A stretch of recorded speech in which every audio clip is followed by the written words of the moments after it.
உலக தமிழர்களுக்கு வணக்கம். நான் வெங்கிரத்னம். இன்னைக்கு திமுகவுக்கு பல கெட்ட செய்திகள் அப்படிங்கிறத நம்ம சொல்ல போறோம். அதே நேரத்துல தமிழக வெற்றி கழகத்துக்கு சில நல்ல செய்திகள் அப்படிங்கிறதும் இருக்கு. என்ன இது அப்படின்னு நீங்க கேட்கலாம். முதல்ல எடுத்துக்கிட்டீங்கன்னா, விஜய் அவர்கள் எடுத்த ஒரு ரகசிய சர்வே. எப்ப? கரூர் சம்பவத்துக்கு பிறகு.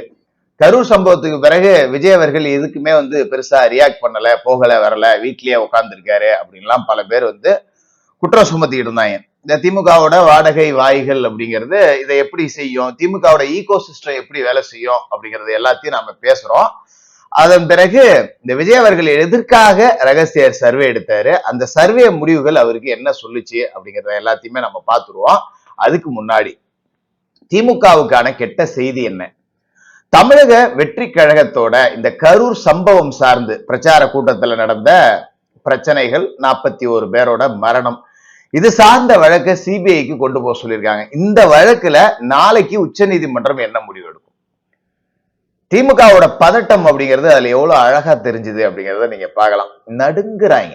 திமுகவோட ஈகோ சிஸ்டம் இருக்க, அதுலயும் இந்த திமுகவோட முக்கியமான விங்கு அப்படின்னு பாத்தீங்கன்னா வழக்கறிஞர் விங்கு.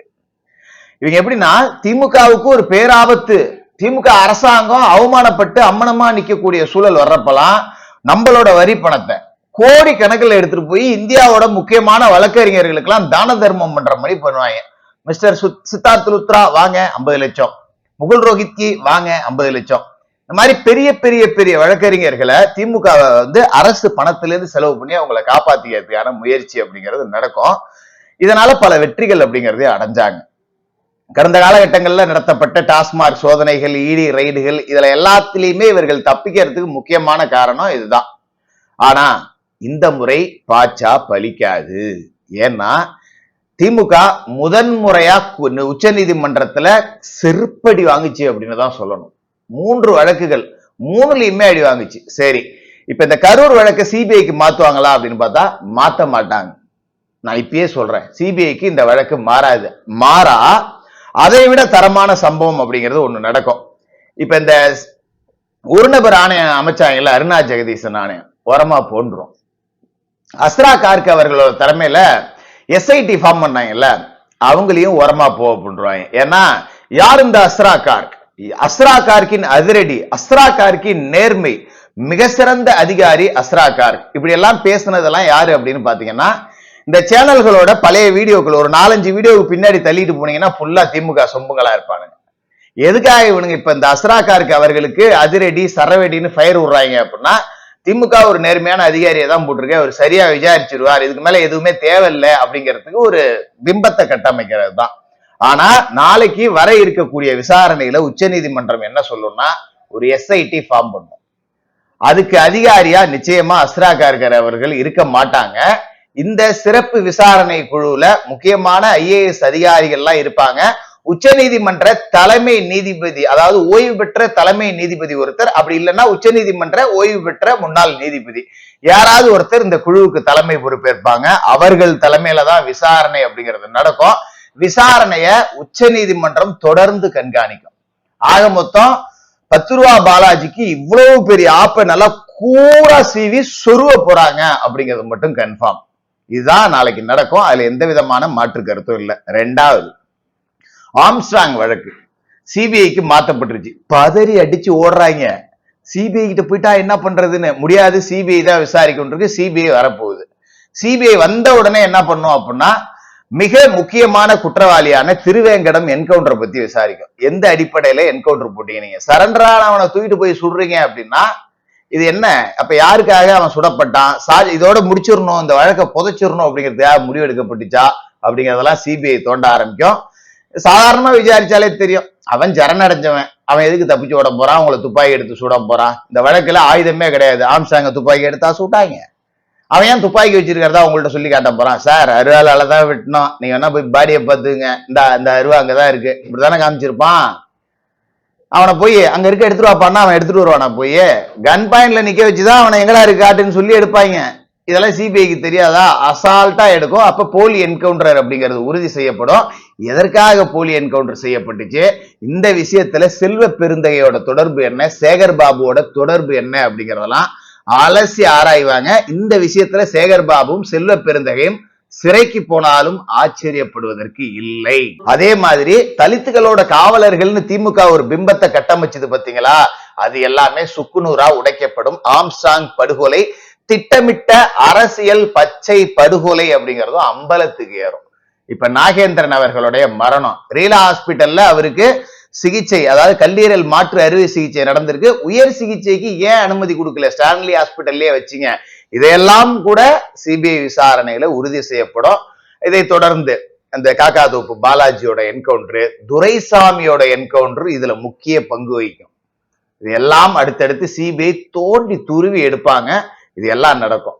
மறுபக்கம் கிட்னி திருட்டு வழக்கு, கிட்னி திருட்டு வழக்குல எஸ்ஐடி ஃபார்ம் பண்ணி, எஸ்ஐடியே முடியாது, நீங்க கொடுத்த அதிகாரிகள்ல வேற அதிகாரிகளை போடுறோம், எப்படி உருட்டினாங்க. இந்த கிட்னி திருட்டு வழக்கை தொட்டோம் அப்படின்னால 252 பேரோட உடல் உறுப்புகள் திருடப்பட்டிருக்கு. திமுகவோட எம்எல்ஏ கதிரவனோட தனலட்சுமி மருத்துவமனையில இந்த மருத்துவமனை இழுத்து பூட்டி சீல் வைக்கப்படும். இந்த விசாரணையின் முடிவுல திமுக எம்எல்ஏ கதிரவன் கைது செய்யப்படுவார். அமைச்சர் நேரு கைது செய்யப்பட்டாலும் ஆச்சரியப்படுவதற்கில்லை. தனலட்சுமி சீனிவாசன் மருத்துவமனை சீல் வைக்கப்படும். ஏன்னா தமிழக அரசு என்ன சொல்லியிருக்குன்னா, கிட்னி திருட்டு அந்த மருத்துவமனையில நடந்திருக்குன்னு கம்ப்ளைண்ட் இருக்கு. ஆனா திமுக என்ன எவ்வளவு டெக்னிக்கா உருட்டிருக்காங்க பாருங்க. தனலட்சுமி மருத்துவமனைக்கு கிட்னி, அதாவது சிறுநீரக சிகிச்சை செய்வதற்கான அனுமதி மட்டும் இல்ல. எப்படி? ஒருத்தனை செருப்பால அடிச்சுட்டான் அப்படின்னா அவனை பிடிச்சி உள்ள போறது இல்ல, அவன் இனிமே வாழ்க்கையில செருப்பு போடக்கூடாதுன்னு கொடுக்குற தண்டனை மாதிரி இருக்கு. செருப்பு போட்டினா தானே அடிப்பான், அதனால அவன் செருப்பு போடக்கூடாது. ஏன் அடுத்தவன் செருப்பு வாங்கி அடிக்க மாட்டானா? நீங்க சிறுநீரக சிகிச்சை வேற சிகிச்சைன்னு சொல்லிட்டு சிறுநீரக அறுவை சிகிச்சை கிட்னியை திருடிட்டு போறவன் எல்லாத்துக்குமே என்ன டிரான்ஸ்பிளான் பண்றதுக்காக போனா, வேற எதுக்காக போயிருப்பான். பேசி முடிச்சு ஏதாவது ஒரு ரேட்டை பேசி இல்லாதவனை பார்த்து ஒப்பேத்தி வேலையை முடிச்சிருப்பான். இப்படிதானே நடக்கும். அப்ப இந்த 252 மக்களுக்கும் நியாயம் கிடைக்கணும்னா தனலட்சுமி சீனிவாசன் மருத்துவமனை இழுத்து பூட்டி சீல் வைக்கப்படணும், கதிரவன் கைது செய்யப்படும். இதையும் சிபிஐ செய்யும். இதை தொடர்ந்து இடி பின்னாடியே வரும்.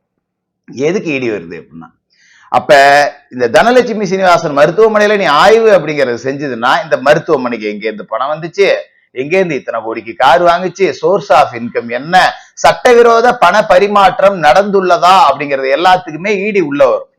அப்ப எஸ்ஐடி ஆப்படிக்க போகுது, இடி ஆப்படிக்க போகுது, சிபிஐ ஆப்படிக்க போகுது, வரிசையான ஆப்புகள். இதை தாண்டி அஜித் மரணம் அப்படிங்கிறதுலயும் சிபிஐ தன்னோட விசாரணை அப்படிங்கறத அடுத்தடுத்து செய்ய போகுது. இதுல என்ன வந்துச்சு அப்படின்னா, அஜித் வழக்குல 2 வழக்கு, 302/2025, 303/2025 நகை காணா போனது ஒரு வழக்கு, அஜித் மரணம் அப்படிங்கிறது ஒரு வழக்கு. இப்ப சிபிஐ இந்த அஜித்தோட வழக்கை மட்டும்தான் விசாரிச்சுது, நிகிதாவோட வழக்கை விசாரிக்கல. இப்ப 2க்கும் சேர்ந்து குற்றப்பத்திரிகை தாக்கல் செய்யறதுக்கு நீதிமன்றத்துக்கிட்ட சிபிஐ அவகாசம் என்ன கேட்டிருக்குன்னா, இந்த சிடிஆர் ரெக்கார்டெல்லாம் எடுத்து வச்சிருக்கோம், நாங்க அதையெல்லாம் ஆய்வுக்காக நாங்க ஹைதராபாத்துக்கு அனுப்பிச்சிருக்கோம், டெல்லிக்கு அனுப்பியிருக்கோம், எங்களுக்கு 6 வார கால அவகாசம் வேணும்னு 2 வாரத்துக்கு முன்னாடி கேட்டிருக்கு. இன்னும் 4 வாரம் தான் இருக்கு.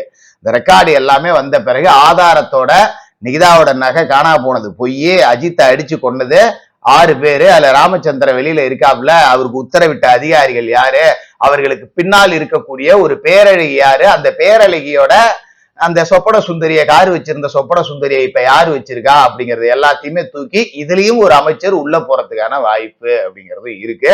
இது எல்லாத்தையும் தாண்டி ஜனவரியில டாஸ்மார்க் வழக்கு மறுபடியும் வரப்போகுது அப்படிங்கிறது தான்.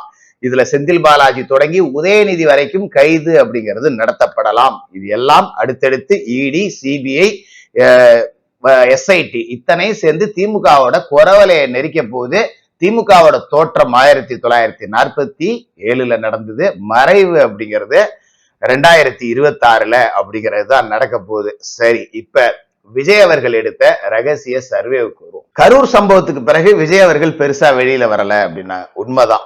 ஒரு அரசியல் தலைவர் எல்லா விஷயத்துக்கும் குரல் கொடுத்துக்கிட்டே இருக்கணும். இப்ப சமீபத்துல நடந்த பிரச்சனைகள் எல்லாத்துக்குமே அவர் எதுவுமே குரல் கொடுக்கல. இந்த கரூர் விஷயத்தால கடுமையான அப்செட்ல இருக்கார் அப்படிங்கிறத நம்மளால புரிஞ்சுக்க முடியுது. ஆனா அதன் பிறகு நாட்டுல நடக்கக்கூடிய எந்த விஷயத்துக்குமே இப்ப சுப்ரீம் கோர்ட் இந்த கிட்னி திருட்டை பத்தி பேசிச்சு, இதுக்கெல்லாம் அவர் குரல் கொடுத்திருக்கணும். லாக்அப் மரணங்களுக்கு அஜித்துக்கு குரல் கொடுத்தா 2 நாளைக்கு முன்னாடி வினோத்னு ஒரு பையன் இது மாதிரி ஆயிருக்கான், மறுபடியும் லாக்அப் டெத்து, அதை பத்தி நம்ம விரிவா இன்னொரு வீடியோல பேசுவோம். இதுக்கெல்லாம் அவர் குரல் கொடுத்துக்கிட்டே இருக்கணும், அப்டேட்லயே இருக்கணும். அதை விஜய் அவர்கள் செய்யாம விட்டார்.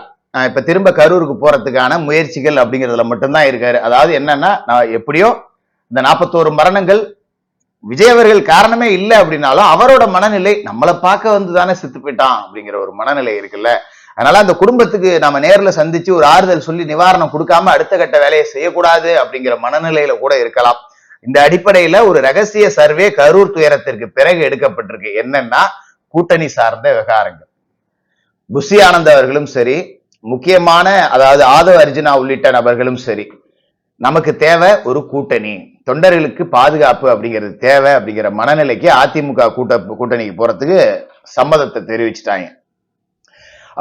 கூடவே இருக்கக்கூடிய ஒரு செவ்வால ஜான் ஆரோக்கியசாமி மட்டும்தான் அவரை வடை சுட்டுக்கிட்டு இருக்கார். இதுல ராகுல் காந்தி அவர்கள் மூலமா பேச்சுவார்த்தை அப்படிங்கறத நடத்தினப்ப ராகுல் என்ன சொல்லியிருக்காருன்னா, கட்சியே வேண்டாம், நீ காங்கிரஸுக்கு வந்துரு, தமிழ்நாடு காங்கிரஸ் கமிட்டி தலைவரா உங்களை மாத்துறேன் அப்படின்னு மாத்தி உருட்டியிருக்காங்க. சிரஞ்சீவியை சேர்த்த மாதிரி விஜயும் சேர்த்தரலாம் அப்படின்னு பார்த்திருக்காங்க. அதனால அந்த காங்கிரஸோட பேச்சுவார்த்தை அப்படிங்கிறது தொடக்கத்திலேயே முற்றுப்புள்ளி வைக்கப்பட்டுருச்சு. அதுல எந்த மாற்றமும் இல்லை. அப்ப அதிமுக கூட்டணிக்கு போலாமா அப்படின்னு சொன்னா, இந்த ஜான் ஆரோக்கியசாமி பிஜேபி இருக்கிறதால நம்ம போக கூடாது அப்படிங்கிற தடை அப்படிங்கிறத போட்டாரு. இதனால விஜய் அவர்கள் தன்னோட கட்சியினர் பொதுமக்கள் மத்தியில என்ன கருத்து நிலவுதுன்னு ஒரு ரகசிய சர்வே அப்படிங்கிறது எடுத்திருக்கார். இந்த சர்வே முடிவுல தனித்து நிக்கிறது விஜய் அவர்களுக்கு பேர் சேர்க்கும், ஆனா வெற்றி கிடைக்காது. அதிமுக கூட்டணியில சேர்ந்தா நிச்சயமா எதிர்கட்சி தலைவர் விஜய் அவர்கள் தான். திமுக பூண்டோடு அளிக்கப்படும் அப்படிங்கிற வரிசை கிடைச்சிருக்கு. இதுல முக்கியமான ஒரு விஷயம் என்னன்னா, தனித்து விஜய் அவர்கள் நின்னா வாக்கு சதவீதம் அப்படிங்கிறத வலுவா வாங்கலாம். ஆனா அது திமுகவோட வெற்றிக்கு சாதகமா போயிடுச்சுன்னா விஜய் அவர்களோட கட்சியை அடுத்த 5 ஆண்டுகளுக்கு நடத்த முடியுமா அப்படின்னா முடியாது அப்படின்னு சர்வே முடிவுகள் வந்திருக்கு. திமுக உங்களை நடிக்கவும் விடாது, வாழவும் விடாது, வழியவும் விடாது.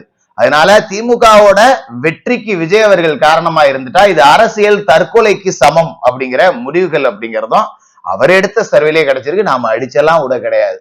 மறுபக்கம் அதிமுகவோட சேர்ந்தா அங்க பிஜேபி இருக்கு, அதனால நம்ம போக வேண்டாம் அப்படின்னு நிறைய பேர் சொல்லி இருக்க கருத்து அப்படிங்கிறதும் இருக்கு. ஆனா அதிமுகவோட சேர்ந்தா திமுகவோட கதையை முடிச்சிடலாம்.